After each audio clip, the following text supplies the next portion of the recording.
When I was younger, communication was very different to how it is now. If I needed to write to a friend, there was such a delay between sending the letter to them and getting a reply back. Or if I wanted to make a phone call, it had to be done during off-peak time because otherwise it was way too expensive. Modern technology has made communication instant and varied, and this is a good thing for us. But here's the thing, prayer has always been that way. It might sound stuffy and formal when we start talking about prayer as communication with God, but that's not how it feels to me at all. And so that's what we're going to have a look at. We're going to have a look a little deeper at what prayer can be.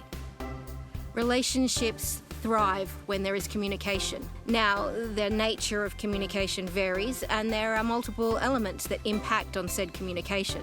At its most basic form, though, prayer is communication with God. It just so happens that it's communication where you don't need to wait for off-peak rates to kick in, nor is there a wait time between messages being sent and replies being received.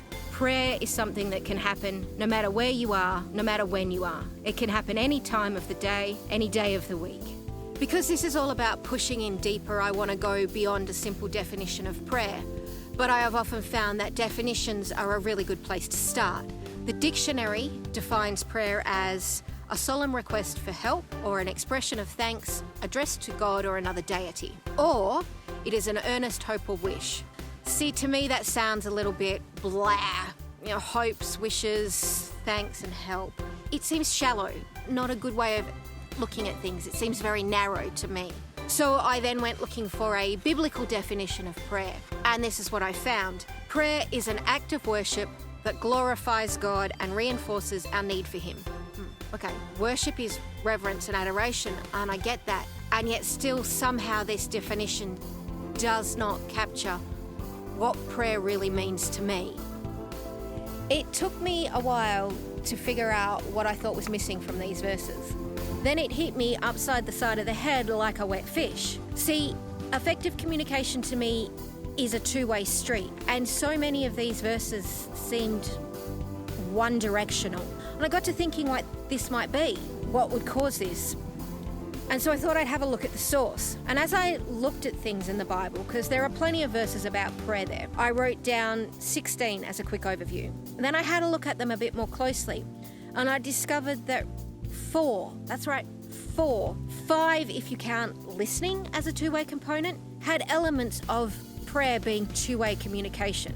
So we're just going to have a quick look at some of these verses. Matthew 5:4, but I tell you to love your enemies and pray for those who persecute you. Matthew 6:7 says, and when you pray, do not keep babbling like pagans, for they think they will be heard because of their many words. Romans 12:12 says, be joyful in hope, patient in affliction, and faithful in prayer. Colossians 4:2 says, devote yourself to prayer, being watchful and thankful. And 1 Thessalonians 5:16-18, rejoice always, pray without ceasing, give thanks in all circumstances, for this is the will of God in Christ Jesus for you. So there doesn't seem to be a lot of happy or positive stuff in those verses, does there? I mean, love your enemies, be patient in affliction, be thankful in all circumstances. Then too, there also seems to be some contradictions. Don't keep babbling and pray without ceasing. Very quickly, I just want to touch on that contradiction. To me, I think the don't keep babbling is referring to people that just pray for the sake of hearing themselves pray. I think it means don't just keep wasting words. Don't do it without substance. And on the flip side of that, I think the pray without ceasing doesn't refer to praying all the time, simply because that would be illogical. We wouldn't get anything else in our life. Rather, I think pray without ceasing is referring to being prepared to pray at any time in any given circumstance. It's what I sort of refer to as ninja praying. You're in the car behind some idiot on the road and you're like, please God, don't let me get in an accident. Or it's, God, please give me the right words in this circumstance. As I think on these things, I am reminded of just how layered communication can be. Now, I said earlier that in its simplest form, prayer is talking and listening to God. How hard can that be? It's something I do every day of my life. And in this day and age, there are so many formats on which we can communicate, so many ways to talk, so many things we can listen to. Now, see, on any given day, I will talk to family members, I will talk to friends, I will talk to work colleagues, and even complete strangers. Now, the situations, the context, the manner in which these engagements happen can vary quite a lot. But for each and every one of them to work, I not only need to talk, but I also need to listen, because it is in listening that I learn. I get to know people and situations better. Solutions to things can be found. Thoughts and emotions can be touched upon and processed. This is how I view my prayer life. I pray randomly throughout my day. Sometimes I try to have some sort of structure there. I try to pray in the morning when I wake up, whether it's when I'm lying in bed or when I'm on my way to work. I even stopped listening to music on my runs so that I could use that time to pray. See, I will pray before I sit down to write, that God will give me the words. I will pray when I'm out driving. I will pray when I'm lying in my hammock. Actually, when I think about it, I'll pray anywhere at any time. Something I think might be important to talk about now is that there can be differences in my prayer life. Now, it's great to talk about the good things, but I think it's also very important to acknowledge the rough or the tricky, and after all, that's the whole point of this endeavour. So that's what I'm going to do. There are days when I pray when I feel very, very effective, and other days when I feel very, very flat. Look, I can start off with all the best intentions in the world when I sit down to pray, but sometimes my mind just wanders off and I get sidetracked. There are times these sidetracks are the very thing I'm trying to pray about, but what happens is I'm no longer praying. I am now just simply overthinking something and trying to figure it all out by myself. Look, there are times that I struggle or just simply cannot get into the right headspace or the right heart space. It is at these times that I know staying and trying to push through just causes great frustration in me. And what that results in is a pretty crappy mental space, because then I start having these thoughts about, gee, God doesn't have time for you today. Things that are completely untrue. Stuff like prayer is such a basic part of faith, and yet you can't master that. Now, the thing is, yes, I know these things are untrue, but if we're not careful, these kind of untruths, they can trip us up. See, the thing is, if you walk away, you've got to remember to come on back. Let me walk you through a little about what this might look like in my life. See, on the days when I'm at home and I just simply cannot push through, I'll often go out for a walk or a run, and at some point in time what happens is my head clears and I can start praying once again. But there are also days when I'm already out walking or running and I just cannot push through, and the frustration just continues to rise in me. I've started to do a couple of little tricks when this happens. One is to focus on what I want to write, because sometimes that can clear my head. Other times what I do is I simply count the steps as I go along.